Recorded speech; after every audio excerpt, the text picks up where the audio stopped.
Hello बच्चों, कैसे हो? क्या हाल चाल? तो पिछले लेक्चर वीडियो में हमने पढ़ा था केमिकल रिएक्शंस के बारे में। केमिकल रिएक्शंस क्या होता है, केमिकल रिएक्शन होने के क्या लक्षण हैं, क्या उसके कैरेक्टरिस्टिक्स हैं, उसके बारे में हमने डिटेल से देखा था। इस वीडियो में हम पढ़ेंगे केमिकल इक्वेशंस के बारे में कि केमिकल इक्वेशन क्या होता है, केमिकल इक्वेशन को कैसे लिखते हैं, क्या क्या तरीके हैं केमिकल इक्वेशन लिखने के, क्या क्या स्टेप्स हैं केमिकल इक्वेशन लिखने के, बैलेंस्ड केमिकल इक्वेशन क्या होता है, अनबैलेंस्ड केमिकल इक्वेशन क्या होता है। तो ये सारी बातों को हम आज के इस वीडियो में पढ़ेंगे। तो सबसे पहले कि केमिकल इक्वेशंस क्या होता है, व्हाट इज केमिकल इक्वेशंस।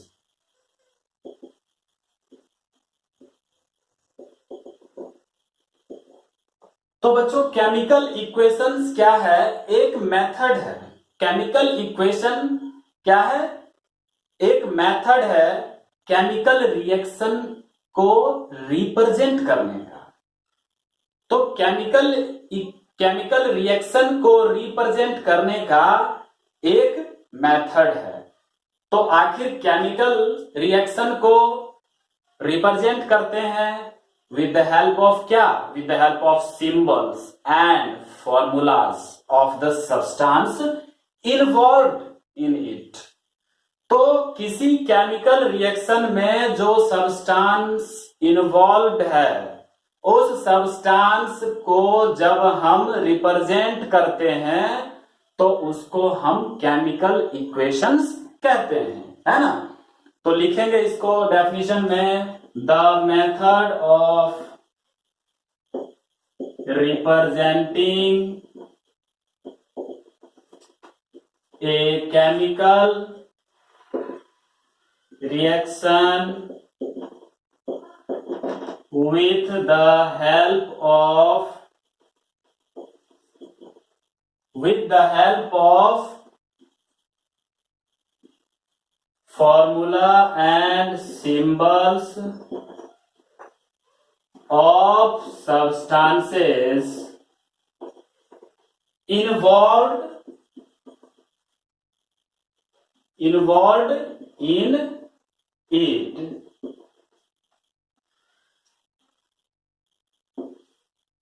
तो केमिकल इक्वेशन कहते हैं chemical reaction, the method of representing a chemical reaction with the help of formula and symbols of the substance involve of the substances involved in it is known as a chemical equation. तो इसे हम chemical equation कहते हैं। जैसे में आप example के तौर पे देख सकते हैं कि जिंक और सल्फ्यूरिक एसिड के बीच का रिएक्शन।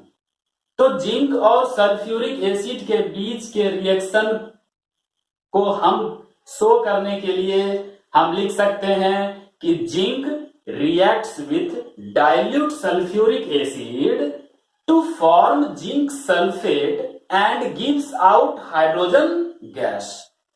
तो ये जो सेंटेंस फॉर्म में हमने लिखा केमिकल रिएक्शंस को, वो क्या हो जाता है? काफी लॉन्ग सेंटेंसेस हो जाते हैं, काफी लॉन्ग सेंटेंस हो जाता है। तो क्या होता है कि हम इस केमिकल रिएक्शंस को दो तरह से रिप्रेजेंट कर सकते हैं, दो तरह से लिख सकते हैं। तो बच्चों केमिकल रिएक्शन को कैसे रिप्रेजेंट करते हैं? Representing a chemical reaction. So we have two methods to represent a chemical reaction. तो मेथड नंबर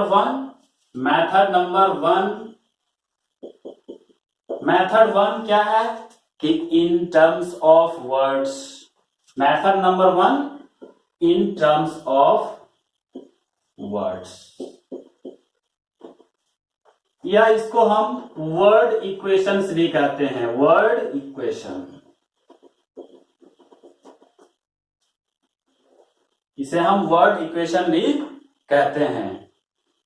तो वर्ड्स के टर्म में कैसे हम रिप्रेजेंट करते हैं। जैसे कि हमने अभी देखा, एक एग्जांपल लिया कि जिंक और डाइल्यूट सल्फ्यूरिक एसिड, है ना, कि zinc reacts with dilute sulphuric acid to form zinc sulphate and gives out hydrogen gas.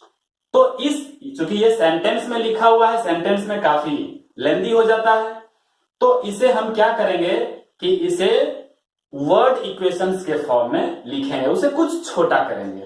तो इसको हम लिख सकते हैं कि zinc, ZINC, zinc plus dilute sulphuric acid, arrow देंगे तो ये क्या बना, जिंक सल्फेट प्लस हाइड्रोजन। तो बच्चों, वर्ड्स के टर्म में हम केमिकल इक्वेशंस को, केमिकल रिएक्शन को इस तरह से लिख सकते हैं, है ना। तो आपको पहले के लेक्चर में भी बताया गया है कि ये क्या है, दिस इज रिएक्टेंस। ये क्या है, रिएक्टेंस। और एरो है, तो एरो क्या होता है, एरो का काम है कि यह केमिकल रिएक्शन के डायरेक्शन को शो करता है। यह केमिकल रिएक्शन के डायरेक्शन को शो कर रहा है कि रिएक्टेंट्स रिएक्शन करके प्रोडक्ट्स बन रहे हैं, है ना। तो this shows direction of chemical reaction. और ये क्या है, ये प्रोडक्ट्स है। तो बच्चों, ध्यान देने की बात यहां पे ये है कि क्या क्या स्टेप्स हो सकते हैं किसी भी केमिकल रिएक्शन, किसी भी केमिकल रिएक्शन के रिप्रेजेंट करने का क्या क्या हो सकता है। तो the names of reactants are written on the left hand side. तो क्या नियम है, तो पहला रूल्स है कि रिएक्टेंट्स को हम लिखते हैं एरो के लेफ्ट हैंड साइड में, और उसमें प्लस साइन के साथ, है ना। If more than one substances are included in a chemical reaction in reactants, then what to do, we have to put the plus sign in between them, and then after the names of products are written on the right hand side, that is the RHS, right hand side, with plus sign between them। उसमें हम क्या है, ये plus sign को हम दोनों side में plus sign दिए हैं क्योंकि एक से ज्यादा सब्सटेंसेस हैं, है ना। और एरो क्या होता है, एरो का काम है केमिकल रिएक्शन के डायरेक्शन को शो करना। तो this is the first method to represent a chemical reaction. Now we will see the second method to represent a chemical reaction. तो let's see the second method.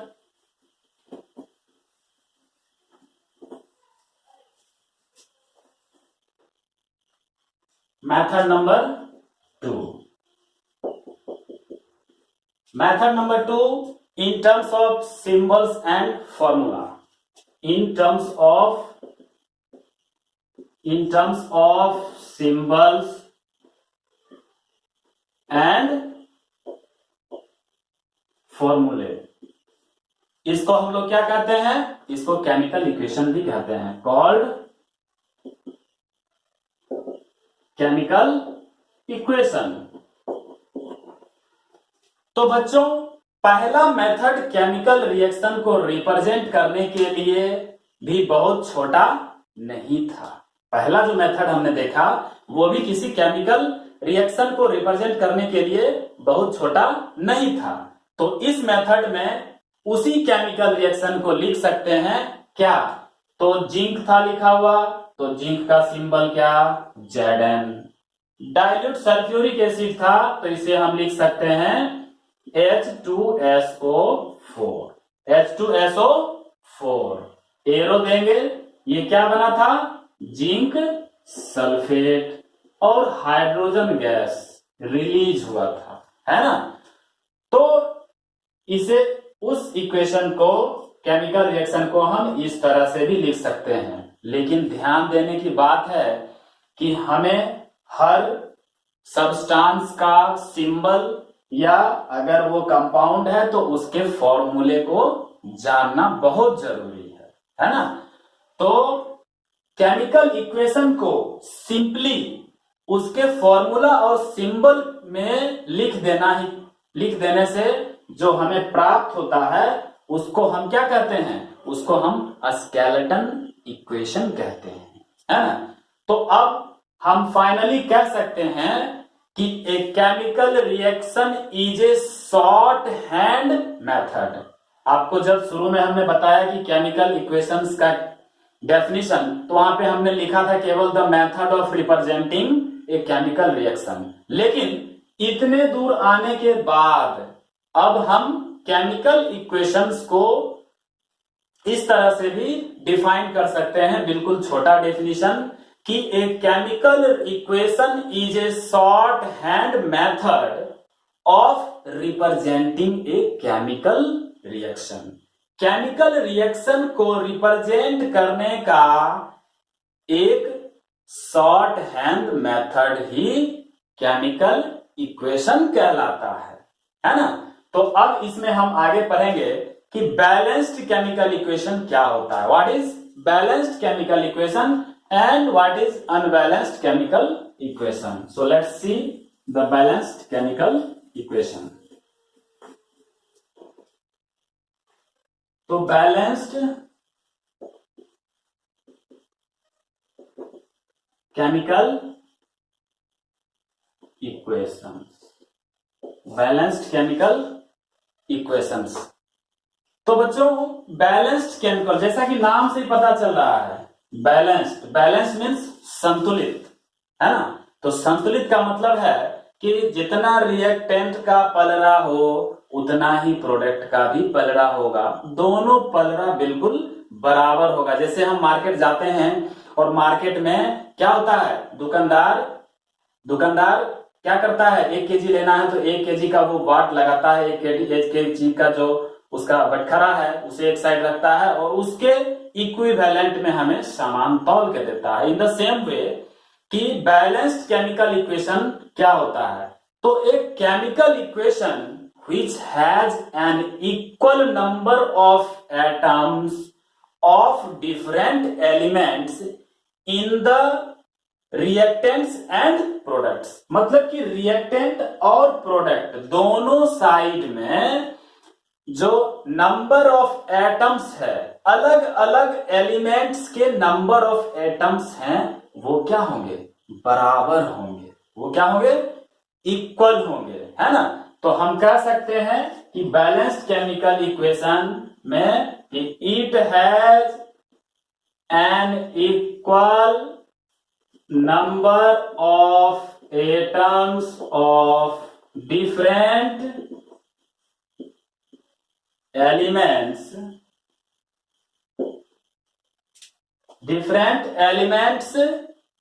in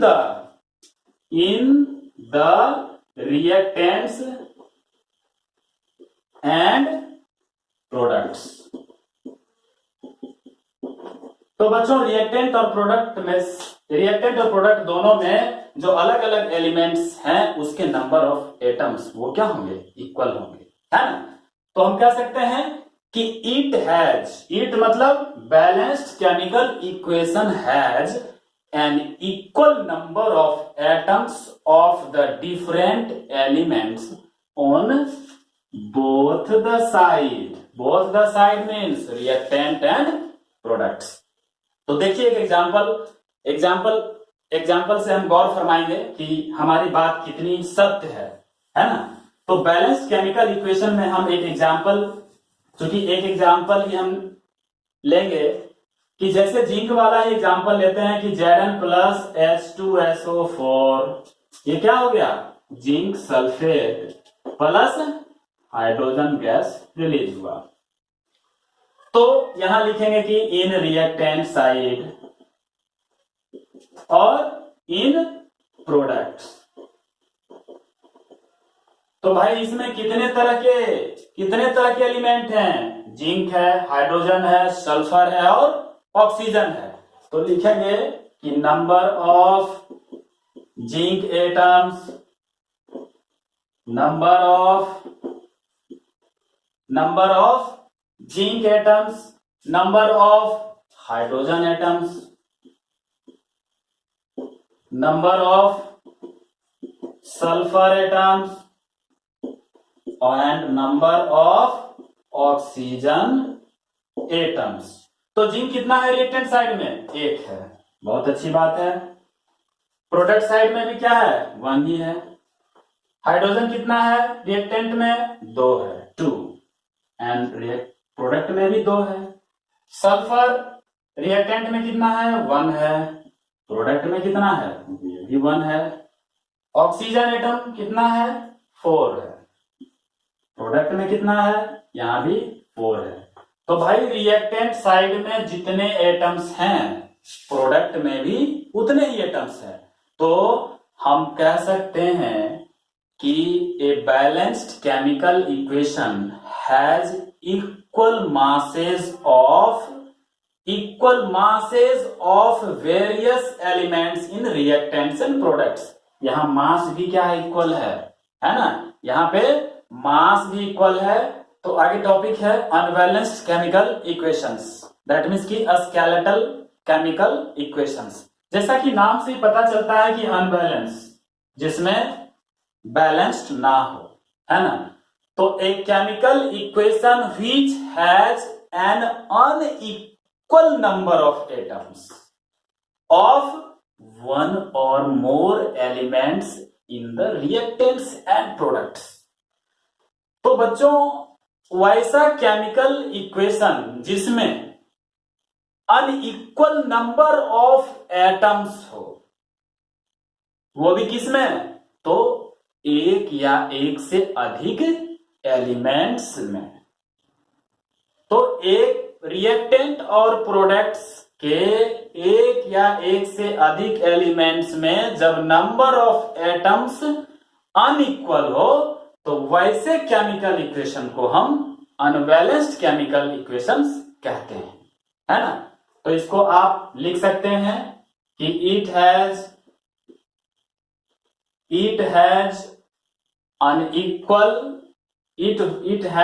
an unequal number of atoms of one or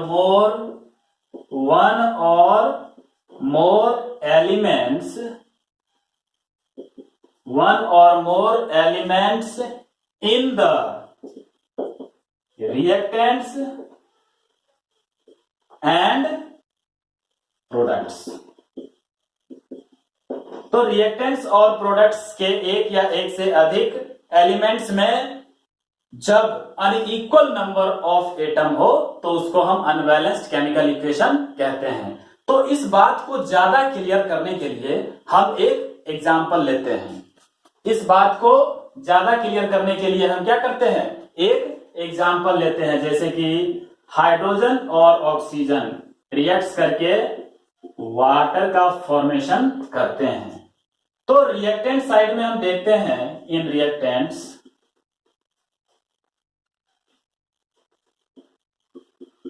in products. तो बच्चों reactant side में हम देखते हैं कि number of hydrogen atom कितना है रिएक्टेंट साइड में? 2 है। प्रोडक्ट में कितना है? 2 है। बहुत अच्छी बात है। उसी तरह number of oxygen atoms reactant side में कितना है? 2 है। प्रोडक्ट साइड में कितना है? 1 है। ये तो गड़बड़ है भाई, है ना? क्योंकि जो लॉ ऑफ कंजर्वेशन ऑफ मास कहता है क्या कि number of matter can not be matter can neither be created nor destroyed in a chemical reaction. तो यहां पे जो क्या है, रिएक्टेंट साइड में हाइड्रोजन कितना है, 2 है, प्रोडक्ट में 2 है, ऑक्सीजन 2 है रिएक्टेंट साइड में, प्रोडक्ट साइड में 1 है। तो हम कह सकते हैं कि unbalanced equation has unequal masses of various elements in reactants and products. यहां मास भी क्या है, दोनों साइड अनइक्वल है। अब गौर करने वाली सबसे इंपॉर्टेंट बात यह है कि इस रिएक्शन में क्या है कि दो ऑक्सीजन रिएक्टेंट्स में है, जबकि एक ही ऑक्सीजन प्रोडक्ट्स में है। तो ऐसा प्रतीत होता है कि एक oxygen atom has been destroyed in this chemical reaction. ऐसा प्रतीत हो रहा है कि इस केमिकल रिएक्शन में एक ऑक्सीजन एटम डिस्ट्रॉय हो गया, लेकिन ऐसा नहीं होता है, क्योंकि according to the law of conservation of mass क्या कहता है, तो matter can neither be created nor destroyed in a chemical reaction, है ना। तो इसका मतलब है कि total mass of all the reactants must be equal to the total mass of the products, है ना। तो हमें केमिकल इक्वेशन के दोनों साइड का मतलब रिएक्टेंट्स और प्रोडक्ट्स के डिफरेंट टाइप्स ऑफ एटम्स के नंबर को इक्वल करना होगा। ये अनबैलेंस्ड केमिकल इक्वेशन है। तो चूंकि जितने भी केमिकल रिएक्शंस हैं वो लॉ ऑफ कंजर्वेशन ऑफ मास को फॉलो करते हैं, और जब फॉलो करते हैं तो हमें इसको क्या करना होगा, बैलेंस्ड करना होगा। और बैलेंस करने के लिए क्या करना होगा, है ना, कि दोनों साइड मतलब रिएक्टेंट और प्रोडक्ट्स दोनों साइड में जो टाइप्स ऑफ एटम्स है उसके नंबर को इक्वल करना होगा। और इसी को हम क्या कहते हैं, बैलेंसिंग ऑफ केमिकल इक्वेशन कहते हैं, है ना। तो हाइड्रोजन और ऑक्सीजन, तो इसको बैलेंस करने के लिए हम आगे बताएंगे, इससे पहले एक बातें हैं उसको हम देखते हैं।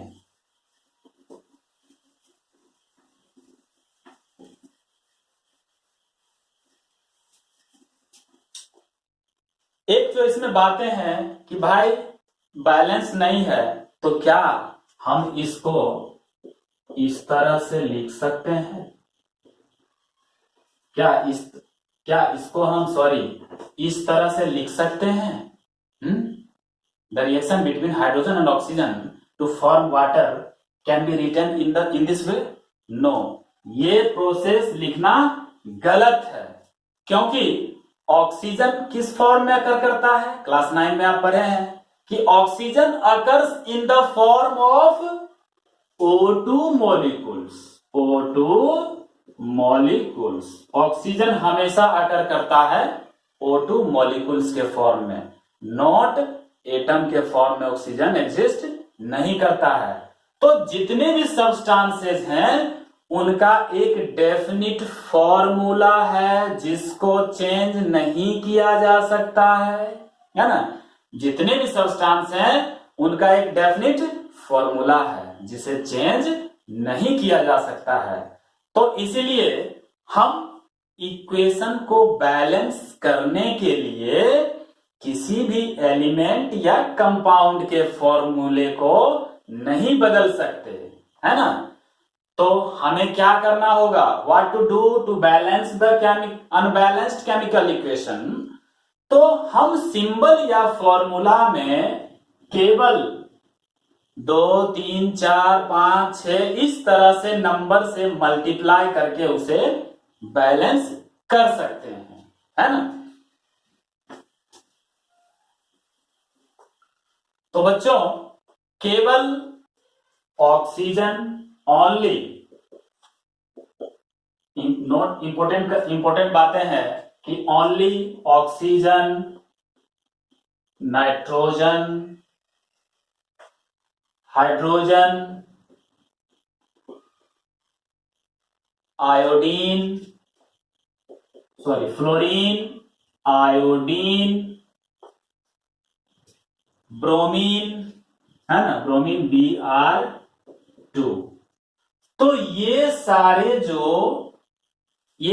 जो मॉलिक्यूल्स हैं ये डाई एटॉमिक मॉलिक्यूल में एग्जिस्ट करते हैं और इसको चेंज नहीं किया जा सकता है। इसका जो मॉलिक्यूल्स है उसको अल्टर नहीं किया जा सकता। बाकी जितने भी एलिमेंट्स हैं वो यूजुअली कंसीडर किया जाता है मोनो एटॉमिक में। डायटोमिक समझ रहे हैं ना, दो देखिए लगा हुआ है, सब डायटोमिक है। मोनो एटॉमिक मीन्स जिसमें केवल एक है, जैसे कि देखिए हीलियम। हीलियम क्या है? मोनो एटॉमिक है। इसमें कोई 1 2 3 4 है नहीं ना, तो ये क्या है? मोनो एटॉमिक है। तो बाकी जितने भी एलिमेंट्स हैं वो they are usually considered monoatomic in equation writing and it is represented by their symbols. Thank you. आगे हम लोग आगे का टॉपिक हम अगले लेक्चर वीडियो में पढ़ेंगे। तब तक के लिए थैंक यू।